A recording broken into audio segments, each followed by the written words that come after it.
श्रोते हो, आजच्या लेखाचं नाव आहे खरा दागिना. इयत्ता दुसरीतली गोष्ट एका घटनेमुळे सहज आठवली. गोष्टीचं नाव होतं खरा दागिना. त्या गोष्टीत एक स्पर्धा होती, श्रीमंत असण्याची.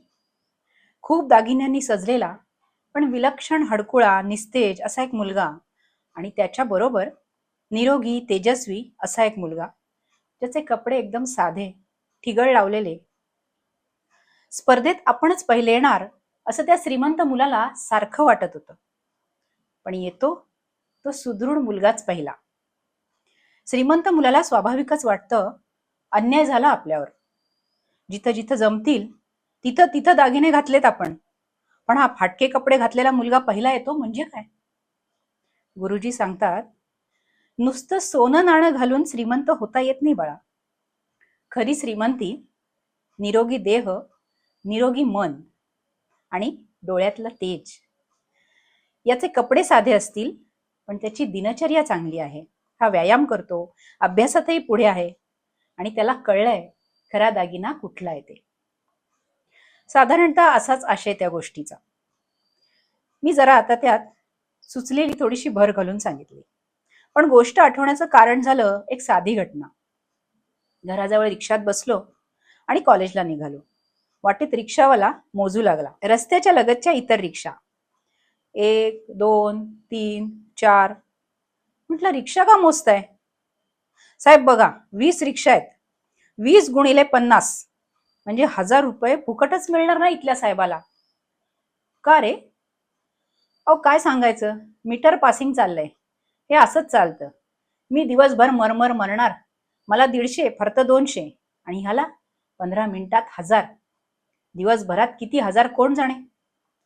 रिक्षा चालकाचं दुखणं खरं तर बहुतेकांचं दुखणं असतं तेच होतं.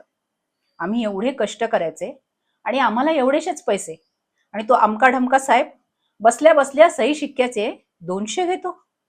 पैसे दाबल्याशिवाय एक फाईल पुढे सरकवेल तर शपथ.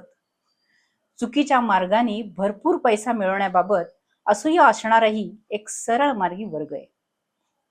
या वर्गालाही खरं तर अशा पैशाचा मोह असतो, पण काही वेळा संधी नसते म्हणा, काही वेळा संस्कारांमुळे आलेली भिरुता असते. ठरवून ठामपणानेच जे घाम गळून पोट भरतात, जे पैसे मिळतील ते हक्काचे श्रमाचेच हवेत, अशा माणसांना भ्रष्ट श्रीमंतांबद्दल असूया वाटण्याचं काही कारणच नसतं. रिक्षा चालक पहिल्या वर्गाचा प्रतिनिधी बिचारा अंदाजानेच समजत होता. मीटर पास करणाऱ्याला 1000 रुपये, मला मात्र 200च. अंतर बरंच होतं आणि सिग्नलला रिक्षा थांबली. त्याचा फायदा घेऊन मी म्हटलं, तुम्ही तसं श्रीमंत होऊ शकता. मीटर 4-5 आकडे फास्ट ठेवायचं, किंवा नव्या प्रवाशाला खूप लांबून वळसा घालून मीटर वाढवून फसवून लबाडीने तुम्ही पैसा मिळवू शकता. पण काय हो, हा पैसा शेवटपर्यंत टिकतो असं वाटतं तुम्हाला? असा गैरमार्गाने पैसा मिळवणारे खरंच सुखी समाधानी जीवन जगतात? तसं नाही. पण साहेब, हल्ली दुनिया अशाच लोकांनी भरले बघा. एवढे भ्रष्ट मंत्री, पेपर फोडणारे, हे हवालदार, नगरसेवक, एक का दोन? कुठं काय बिघडतं हो ह्यांचं? मजेत जगतात आणि मजेत मरतात. रिक्षा चालक मोठा बोलका होताच, पण युक्तिवादातही तरबेज होता. अहो, पण ही नावं तुम्ही आदराने घेतलीत का? आणि तुम्ही पण त्याच यादीत. पैसा महत्वाचा हो, आदर बिदर हे सगळं आपल्यापुरतं. बंगला माडीत धमाल करतात, आपण आपलं कष्ट करत तडफडत राहतो. सिग्नल सुटला म्हणून विजयी मुद्रेनं रिक्षा चालकाने रिक्षा सुरू केली. अधिक बोलणं अशक्य होतं. ठिकाण आलं आणि उतरलोही. पण तो पुन्हा भेटला तर मला त्याला एक हकीकत सांगायची आहे. काळाच कोणत्याही मार्गात भसाभस श्रीमंत व्हायची घाई झालेली माणसं वृत्तपत्राच्या पहिल्या पानावर दिमागदारपणे झळकतात. त्यांच्याच हस्ते मुलांना बक्षिसं मिळतात. तीच उपदेशाच्या लसी टोचत गावोगाव भटकताना दिसतात.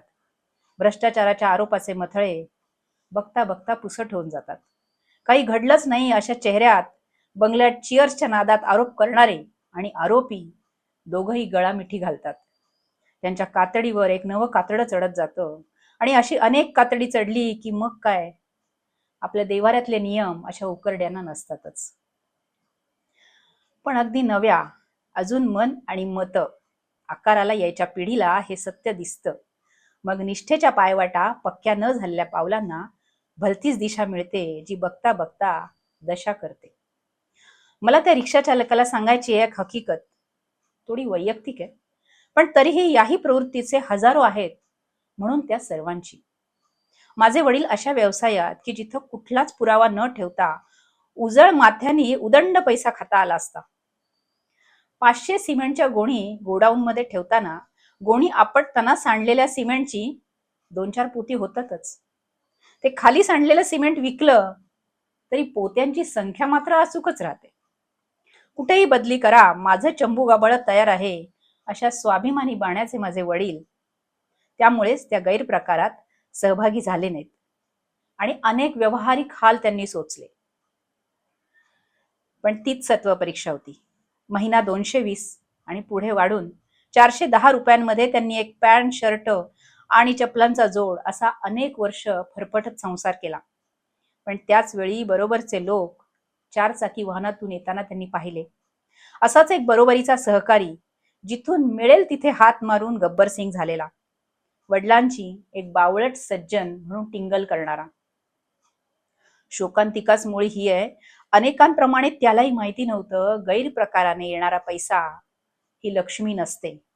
ज्या वैभवाला सरस्वतीचं अधिष्ठान तेथेच ऐश्वर्य. घामाचा गंध असलेला पैसाच व्यक्तीला अंतिम यश देतो, हे त्रिवार सत्य. तारुण्याच्या ऐन उभारीत, सत्तेच्या कैफात आणि व्यसनांच्या मगर मिठीत खोटं वाटतं, भंपक वाटतं. पण विनाश्रमाने मिळालेली संपत्ती नियती चक्रवाढ व्याजाने वसूल करते.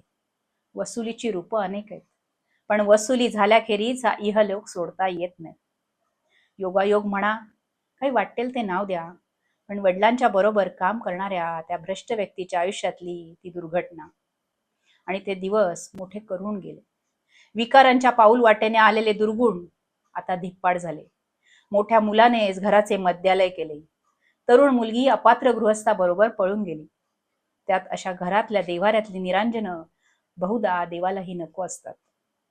तुपाच्या मोहाने आलेला एक उंदीर जळती वाद घेऊन जाताना ठिणगी गृहस्थांच्या गादीवरच पडली. कापूस लगेच पेटतो.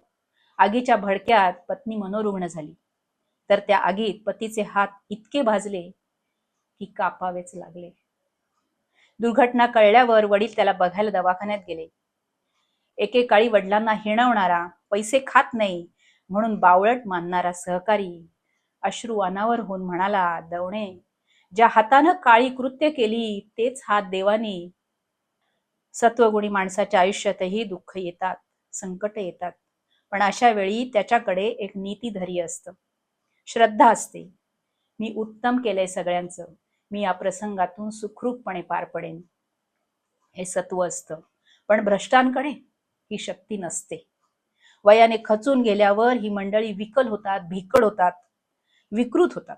समोरच्याचा आनंद हेच त्यांचं दुःख होतं. पुष्कळदा बाहेरून वाटणारे अनेक इंद्रमहाल हे आतून त्यांची थडगी असतात. दुसरीची गोष्ट आठवली. खरंच खरा दागिना कोणता बरं? मनशांतीचा, परदुःखावर, शोषणावर आधारित नसलेल्या घामाच्या ऐश्वर्याचा. पुन्हा तो रिक्षा चालक भेटलाच तर त्याला सांगायचंय हे सगळं. श्रोते हो, खरा दागिना हा लेख होता प्रवीण दवणे लिखित सावर रे भाग 4 या पुस्तकातला. प्रवीण दवणे सरांच्या सगळ्याच कथा या आपुलकीने भरलेल्या, संस्कार शिकवणाऱ्या आणि प्रत्येक कुटुंबाला आपल्याशा वाटणाऱ्या अशा असतात. हे पुस्तकही असंच आहे. या पुस्तकातला एक लेख मी या चॅनलच्या सुरुवातीलाच वाचलेला आहे, तो नक्की ऐका.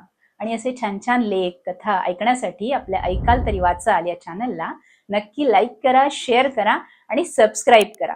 पुन्हा लवकरच भेटूया. तोपर्यंत ऐकत रहा.